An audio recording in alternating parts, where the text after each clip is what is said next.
Welcome back to the channel, and I'm going to be covering Florida's thrilling comeback victory against South Carolina last Saturday. The Florida Gators were in a much tougher battle with South Carolina than what I thought it would be. I mean, I knew it was going to be relatively close. I mean, these are two teams that are not in the upper echelon of college football, definitely not in the SEC. But Florida started off on the road hot, which is normally something they don't do under Billy Napier. Florida's had road troubles on the road for quite a long time. They started off on the road, got a touchdown right out of the gate on their opening possession. The defense, it looked like they were about to get a three and out, but then right after South Carolina took the ball, Florida got the ball first. They scored, and then South Carolina took the ball afterward. It looked like it was going to be a three and out, but then Jalen Kimber got a pass interference penalty on a third down and 10, which extended South Carolina's drive, which they would go on to win the game. Then Florida returned with a field goal. Trace Mack by the kicker Trace Mack, who had an excellent day. Somebody told me he was 4 for 5. I actually was surprised that he kicked that many field goals. Looking back, he kicks a field goal to put Florida up 10-7. Jalen Kimber gives up a big pass to Xavier Leggett for South Carolina, who's one of the best receivers in college football today. And South Carolina continues to march down the field. They score a touchdown, go up 14-10. Florida gets another score, and they go up and they make. Excuse me, they didn't take the lead. They minimize the deficit down to 13-14. So Florida, who had troubles on the road for a long time, you know, three straight three first three drives, three straight scores. Now all of them were touchdowns, but they started off hot, which is what you needed. Which is what you need on the road, especially in the SEC. They stopped South Carolina. I think Princely Umanyalan got a sack on the sack on a third down to, or no, it was South Carolina's errant snap that caused them to punt. And then Florida drives down the field. They score a touchdown. They were led by Graham Mertz, who scrambled out of the pocket, threw the ball down the field, and Khalil Jackson, number 22, made a hell of a catch. The man was literally on his way falling down, his body horizontal, and he was able to maintain control of the ball and throughout the process of him hitting the ground. And Florida was able to score on a touchdown that Graham Mertz threw back to Khalil Jackson. If you look back at that play, he could have had there was a tight end for Florida. I think it may have been Hayden Hansen. I'm not sure. I'll have to relook at it to be accurate. But he had a tight end that was moving to the right side of the end zone, which he could have thrown it to, who was wide open. Like there was no South Carolina defender around him. But either way, Florida still went up 24-21. South Carolina reties the game 21-21. Florida has to punt. They punt it back to South Carolina, and then the defense comes up with a big stop before the first half, and Billy Napier actually did the best job of managing the clock that we have ever seen him do at Florida. He made sure to use his timeouts appropriately, which left Florida with over a minute left before halftime. They drive down the field and they get a field goal to go up 24-21. If you I predicted the final score of the game to be 24-21 in favor of Florida, and that was the halftime score. So I that's one right there when I so good on me, but I didn't give either one of these teams enough credit apparently. So now South Carolina gets the ball. They punt it to Florida. They punt it back to South Carolina. South Carolina gets a field goal to tie the game up 24-24. And then Florida gets the ball back and they drive down the field. And on a 54-yard field goal attempt by Trace Mack, they go up 27-24. South Carolina, at the beginning of the fourth quarter, scores a touchdown. Spencer Rattler had a great game, uh, along with Mario Anderson, their running back, who had a big day, a much better day against the Florida defense than what I was expecting him to have. South Carolina goes up 31-27. Florida has to punt the ball back to South Carolina. They drive down the field and get another score, but they missed the extra point, and that's pretty big. And it was pretty big when you look at the rest of the outlook of the game. So Florida, no, no, wait, I'm skipping over something. Before South Carolina drove down the field and got a touchdown and missed the extra point, Florida had the ball and they They drive down the field. They go for a field goal to make it 31-30 to knock it down from a 4-point deficit to one. And South Carolina blocked the field goal. And then when South Carolina blocked the field goal, they took the ball down and scored the touchdown to go up 37-27. Now, now that I got my facts right, Florida Florida is on a fourth down and 11. Graham Mertz throws the ball to Aldis Boardingham at the line of scrimmage. Aldis Boardingham makes a man miss, and then Trevor Etienne, who was running a route ahead of Aldis Boardingham, gets the key block needed to get his teammate enough room to get the first down. So great job by Aldis Boardingham of making the man miss. Great job by Trevor Etienne blocking, and they're able to get the first down. They continue on to another fourth down situation. It's fourth down and one inside the 10 of South Carolina. Florida's down by 10 still.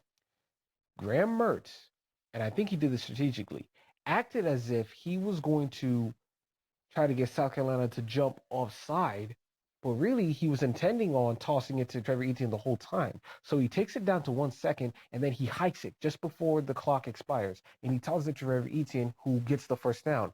If you go back and watch that play, you can kind of see that South Carolina wasn't the linebackers of South Carolina weren't expecting it. They thought he was just trying to get the defensive line to jump offside, and then when he hiked the ball for real, they were hesitant at the start of the play because they weren't expecting it, and that's what allowed Trevor Etienne to get the first down. So excellent job by Graham Mertz, who balled out in this game, and I'm going to talk about that in a minute. They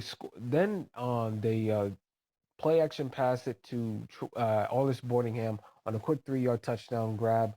Aldis Boardingham kind of juggled the ball heading into the end zone, but he corralled it just at the right moment. So Florida is down 37-34. The defense, it's second down and 5. Spencer Rattler rolls out of the pocket to avoid pressure, throws it down the field. It's incomplete. It's about to be 3rd and 5. But one of Florida's defensive linemen, I don't remember if it was Caleb Banks, or Chris McClellan, but one of them got uh, a roughing the passer penalty, which extended the drive for South Carolina. And I'm thinking, oh man, that was it. That was their last chance. But luckily, it was not because Florida the defense bounced back and got the stop that they needed to give Florida the ball back. On a fourth down and 10 on Florida's following drive, Graham Mertz scrambles out of the pocket, rolls to the right, throws a prayer up in the air, and Ricky Pearsall, who is probably one of the best wide receivers that's definitely the best wide receiver that Florida has had since Kadarius Toney. But he's also one of the best best additions to Florida through the transfer portal since the transfer portal opened up in the late 2010s. Ricky Pearsall jumps up, high points the ball, beats this South Carolina defender for the ball, gets a big first down that Florida needed. Florida driving down the field. Graham Mertz throws it to Ricky Pearsall, who was lined up in the slot. He bounces the ball. The ball bounces off of Ricky Pearsall's hands. It floats in the air, and Eugene Wilson, who had another big game as well, being at the right place at the right time, runs underneath, catches the ball, and gets Florida another first down. Second down and 15 after Florida lost 5 yards on a play. Graham Mertz looks the safety off to the left, which moves him to the defensive, the defense's right side of the field from their point of view, and which opens Ricky Pearsall up to catch a game-winning touchdown pass to go up 41-37. South Carolina has the ball. Spencer Rattler throws the ball up in the air. Miguel Mitchell gets Florida's only turnover in the entire game. Well, actually, no, their first turnover of the game. Excuse me. Their first turnover of the game, right when they needed it. Florida runs down the clock. They get the ball with 20 seconds left. But remember, South Carolina has all 3 of their timeouts. Florida runs the clock down to kneels it 3 times, and then on a fourth down, Graham Mertz takes the snap and runs all the way backwards through his end zone to run more time off the clock. And that way, if South Carolina's going to get the ball back, they're not going to get it on. They're not going to have their offense on the field, or they're not going to get a big punt return. So that took all 3 of South Carolina's timeouts, and it took the game clock from 20 seconds all the way down to 9 seconds. So, being that it's a safety, South Carolina gets what? Points and possession. So, their punter, Jeremy Crashaw, I always butcher his name, He punts the ball down the field. South Carolina tries to set up one of those laterals that you see in football, but luckily Aaron Gates, the freshman out of Georgia, snags the lateral out of the way, lies down on the ground. Game's over. Florida wins 41-39. Napier's first road win since Texas A&M last year. Florida really needed this road win because I said it before in the previous video. They were 4-2 heading into this game. If you can't beat South Carolina, you're not going to beat the rest of the remaining other teams that you have coming down the pike after the bye week. Florida goes 5-2. They are one win away from beating the Las Vegas win total prediction. Florida fans know this as well as as Vegas does. They were predicted to win 5.5 games this year, and they're already at 5-2 with 5 games left. So if they can get a couple of more victories, not only they'll beat that win total prediction, they'll get a winning record. They haven't had one since 2020. The last 2 years were 6-7 seasons, and they earn themselves bowl eligibility, and they'll walk into the off season with great optimism and positivity for the program. A big improvement from what they've been the last couple of years. Billy Napier, you can see it that he needed this one. The players also needed it to get their road demons off of their backs, the road monkeys off their backs, so to speak. Disappointing for South if you're a South Carolina fan, but at the same time they deserve it because if you go back and watch the game, they were doing the Gator chomp. In the middle of the fourth quarter when the game was still going. So South Carolina got what they fans got what they deserved. But Spencer Rattler had a fantastic game. Xavier Leggett is a great receiver. Mari Anderson is starting to come of it, is starting to turn on the green light, so to speak, at the running back position. South Carolina also made some changes to their offensive line, which I think improved their rushing offense. And South Carolina, it doesn't get any easier for them. They're in danger of missing a bowl game. They're 2-4, and they got 6 games left, and they're on the road at Texas A&M. Oh no, excuse me, they're on the road at Missouri. They're on the road at Texas A&M. They get Jacksonville State, but Jacksonville State's 5-2, so they're pretty good for a Group of Five school. And they went on the road and beat Florida State a couple years ago. So beating a Power Five football team on the road is not a daunting task for that program. They get Vanderbilt, and then after Vanderbilt, they stay at home for their final 2 games against Kentucky and Clemson, who wants revenge on them for beating Clemson, who was ranked in the top 10 at home in Clemson's Death Valley last year. So not easy road left for South Carolina, but Florida really needed this victory. Philly Napier really needed to exercise his road demons, and plus Billy Napier matches his conference win total from last year. Last year he was 3-5. This year is 3-1 with victories over Tennessee, Vanderbilt, and South Carolina. So not only Billy Napier gets a chance to improve on the things that I mentioned before, but his conference record. Last year you went 3-5, but now you could possibly rise above that. And 2 of those victories will come against teams that you lost to last year. So that would be a good sign of improvement for the program. Graham Mertz has been better than what he was advertised. Ricky Pearsall that you see on your screen here. This guy is a animal, and Florida has some real good football players on their freshman football players on the offensive side of the ball, and they got more coming next year. So Eugene Wilson is going to have a great future. Trevor Etienne is going to be the lead running back next year, as he should be. Trayon Webb's going to be more comfortable in the offense. I think Florida needs to get some improvement in the defensive line. Amir Jackson, the Florida Gator tight end commit, will be coming in to Florida next season. So he'll probably be Florida's most talented tight end by far. But I think Otis Boardingham is starting to solidify himself as the number one player out of that spot.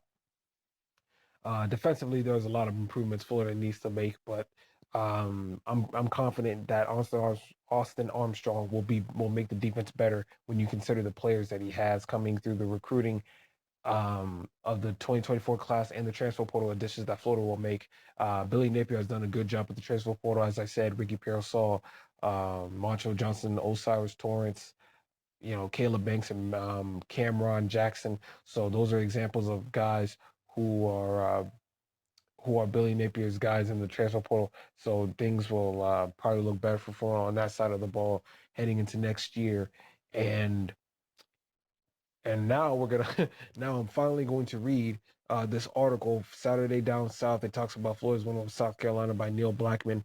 Florida played hard for 60 minutes on Saturday. Yes, they did. After being wiped out in the first half at Utah to open the season, it physically whipped all afternoon at Kentucky. That was a welcome change in and of itself for the Gators. But after 3.5 quarters at William Bryce Stadium, it looked as if the results would be the same. Another road loss for Florida under Billy Napier. Florida trailed 37 to 27 to the Gamecocks, who appeared to be pulling away late behind a marvelous Spencer Rattler and a Florida offense that couldn't finish enough drives to keep up. This time, the Gators had a different ending in mind. This time, Florida rallied fiercely, scoring 2 touchdowns in the game's final 5 minutes to cap an improbable, immensely necessary 41 to 39 victory over an equally desperate South Carolina. Well, now they're even more desperate. The comeback was authored by Graham Mertz, the transfer whom most head coaches cast aside to the island of misfit toys after a tumultuous 4 seasons at Wisconsin. Billy Napier saw something, though, the same way he did when he identified, recruited, and helped sign a kid named Taj Boyd at Clemson as a young coordinator a decade ago. Boyd changed the program. Mertz may get to help change one too. And remember, Graham Mertz has 1 year of eligibility left. So for Florida, you better hope. I'm hoping he comes back for Florida next year. As a warm October Saturday afternoon turned to Saturday evening in South Carolina, what Mertz did Saturday was change a football game.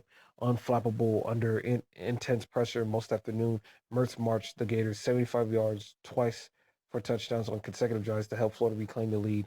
The final touchdown came on a drive where Florida had no timeouts left and it closer to Mertz delivering a thread, the needle laser to Ricky Pearsall, just as a Gamecocks defender barreled in to inflict more punishment on the Florida quarterback.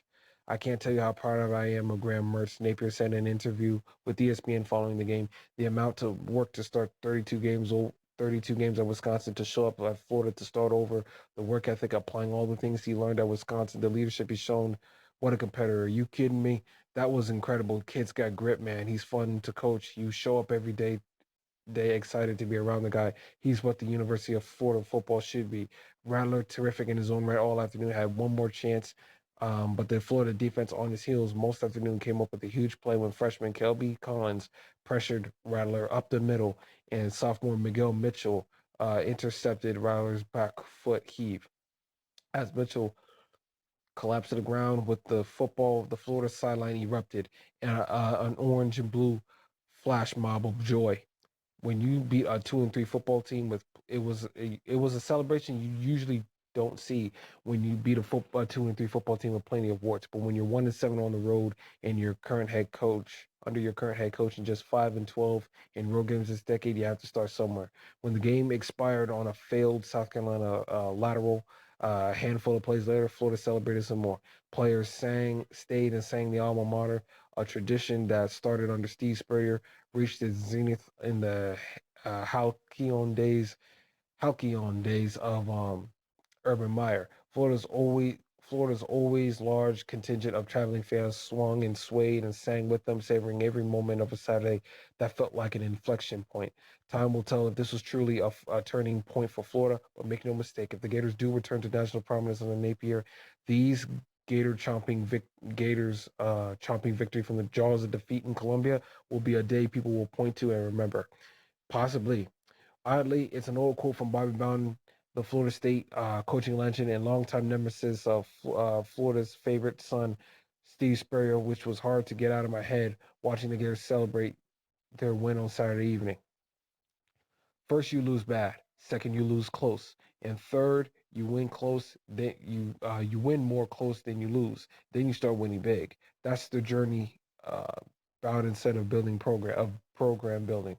Napier has lost bad and did again just 2 weekends ago when the Gators were pummeled in Lexington, plunging the famously impatient Florida fan base into a frustrated delirium. Bowden, however, understand that sustainable success sometimes happens slowly. It did for him at Florida State. It did for, well, not just Bobby Bowden at Florida State, but for Mike Novell at Florida State, because right now they're riding high. But their first 10 games under Mike Novell, they were 3-10, which included a loss to the aforementioned Jacksonville State team.